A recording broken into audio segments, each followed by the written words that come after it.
Hello friends, எல்லாருக்கும் வணக்கம் and welcome back to our channel. Stay tuned with Ray. இன்றைக்கி நம்ம சேனலில் கேரளா ஸ்பெஷலான இலை அடை ரெசிபி தான் பார்க்க போகிறோம்.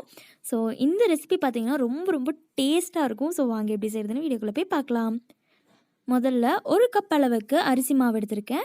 இது சாதாரணமாக கடைகளில் கிடைக்கிற அரிசி மாவு தான். நான் வறுக்கலை, எதுவுமே பண்ணலை. ஸோ இது கூட பார்த்திங்கன்னா 2 பிஞ்ச் அளவுக்கு, அதாவது 1/4 டீஸ்பூன் அளவுக்கு உப்பு சேர்த்துட்டு நல்லா மிக்ஸ் பண்ணி விட்டுறேன். அண்ட் 1 டீஸ்பூன் அளவுக்கு நெய் சேர்த்துக்கலாம். 1 கப் அரிசி மாவுக்கு பார்த்திங்கன்னா நான் 3 கப் தண்ணி வந்து நல்லா கொதிக்க வச்சு எடுத்திருக்கேன். அந்த சூட்டோட ஒவ்வொரு கப்பாக கொஞ்சமாக சேர்த்துட்டு இந்த மாதிரி சூடு இருக்கும்போதே அந்த மாவில் ஊற்றிட்டு உடனே கையில் வந்து நீங்கள் பண்ண முடியாது, ரொம்ப ஹீட்டாக இருக்கும், தண்ணி ரொம்ப சூடாக இருக்கும். அப்படிங்கிறதுனால ஒரு கரண்டியே இந்த மாதிரி எதாவது வச்சுக்கோங்க. கொஞ்சமாக சேர்த்துக்கோங்க, ஒரேடியாக சேர்த்துக்க வேணாம். ஒரு சில மாவுக்கு ஒவ்வொரு மாதிரி தண்ணி தேவைப்படும். நீங்கள் எந்த விதமான மாவு எடுத்திருந்தாலும் சரி 1 கப்புக்கு 3 கப் அளவு தண்ணி வச்சு காய்ச்சி எடுத்துக்கோங்க. அதுக்கு மேலே தேவைப்படாது.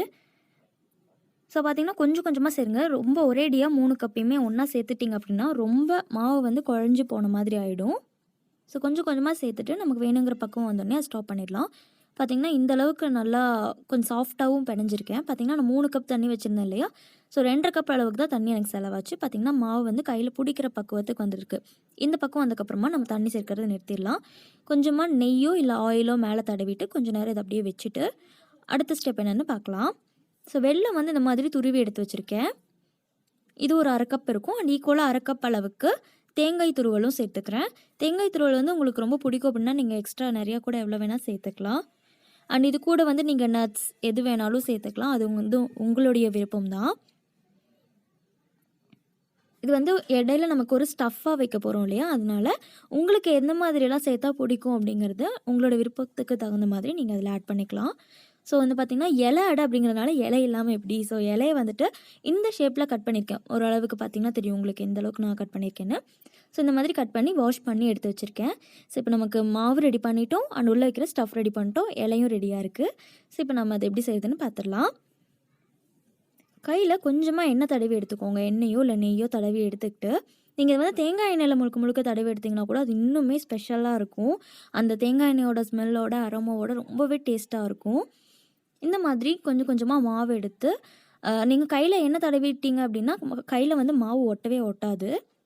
ஏன்னா மாவு வந்து ரொம்பவே சாஃப்டாக இருக்கும். அதனால் நீங்கள் கையில் கொஞ்சம் எண்ணெயோ இல்லை நெய்யோ தடவிட்டீங்க அப்படின்னா கையில் ஒட்டாமல் வரும். இந்த மாதிரி அந்த இலையில வச்சு லேசாக இந்த மாதிரி தட்டி கொடுத்துக்கோங்க. அதில் நம்ம எடுத்து வச்சுருக்கோம் இல்லையா ஸ்டஃபிங்க்கு ரெடி பண்ணி அதையும் இது கூட வச்சிடலாம். உங்களுக்கு எந்த அளவுக்கு ஸ்டஃபிங் தேவைப்படுதோ அந்த அளவுக்கு வச்சுக்கோங்க. ரொம்ப வச்சுட்டாலும் உங்களால் அது வந்து க்ளோஸ் பண்ண முடியாது. ஸோ இலையவே இந்த மாதிரி 2 பக்கத்துலையும் எடுத்துகிட்டு இதை க்ளோஸ் பண்ணி ஒரு நிலா ஷேப்பில் வர மாதிரி கிட்டத்தட்ட பார்த்திங்கன்னா இது வந்து நமக்கு கொழுக்கட்டை மாதிரி தான் இருக்கும், ஒரு பெரிய சைஸில். ஸோ மாவு வந்து எல்லா பக்கமுமே க்ளோஸாக இருக்கணும். ஸோ மோமோஸ்லாம் நம்ம எப்படி எல்லா பக்கமே க்ளோஸ் பண்ணுவோம் இல்லையா, அந்த மாதிரி இது மாவில் வந்துட்டு அப்படியே தட்டி கொடுத்துட்டிங்கன்னா போதும், அவ்வளோதான். ரொம்ப சிம்பிள். அண்ட் இந்த பக்கம் பார்த்திங்கன்னா இட்லி பாத்திரத்தில் வந்து தண்ணி ஊற்றி நல்லா கொதிக்க வச்சுட்டேன். ஸோ ஒவ்வொரு தட்டாக இட்லி தட்டி வச்சுட்டு நம்ம எல்லாத்தையுமே ரெடி பண்ணி எடுத்து வச்சுட்டோம். பார்த்திங்களா, இலையில குட்டியாக கூட போட்டு எடுத்து வச்சுருக்கேன். ஸோ எல்லாத்தையுமே வந்துட்டு ஸ்டீம் பண்ணி ஆவியில் வேக வச்சு எடுத்துக்க போகிறோம். வாழை இலையில் ஆவியில் வேக வச்சு எடுத்துக்க போகிறோம். ரொம்பவே டேஸ்ட்டாக அந்த ஸ்மெல்லோட சூப்பராக இருக்கும். ஸோ ஒவ்வொரு தட்டுலையும் இந்த மாதிரி 3, 4 அந்த மாதிரி நீங்கள் எடுத்து வச்சுக்கலாம்.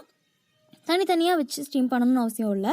நமக்கு பார்த்திங்கன்னா நல்லா இது வெந்து வரணும், அவ்வளோதான். அந்த இலையோட கலர்லாம் டோட்டலாக மாறிடும். ஸோ நான் வந்து 2 பிளேட் மட்டும் வச்சுட்டு அதில் நான் எடுத்து வச்சுருக்க இலை எல்லாத்தையுமே சேர்த்து இலை அடை எல்லாத்தையுமே சேர்த்துட்டு நல்லா ஸ்டீம் பண்ணி எடுத்துக்க போகிறேன். இது வந்து டோட்டலாக ஒரு 10 மினிட்ஸ் தேவைப்படும். நம்ம மேலே வச்சுருக்கோம் அப்படிங்கிறதுனால ஒன்றுமே குக் ஆகி வரணும் இல்லையா நல்லா, அதனால் ஒரு 10 மினிட்ஸ்க்கு வந்து நல்லா விட்டுருங்க. இப்போ பார்த்திங்கன்னா ஒரு 10 மினிட்ஸ் கழித்து ஓப்பன் பண்ணி பார்த்துடலாம். இலை கலர் வந்து எந்த அளவுக்கு சேஞ்ச் ஆகி வந்திருக்கு பார்த்திங்களா.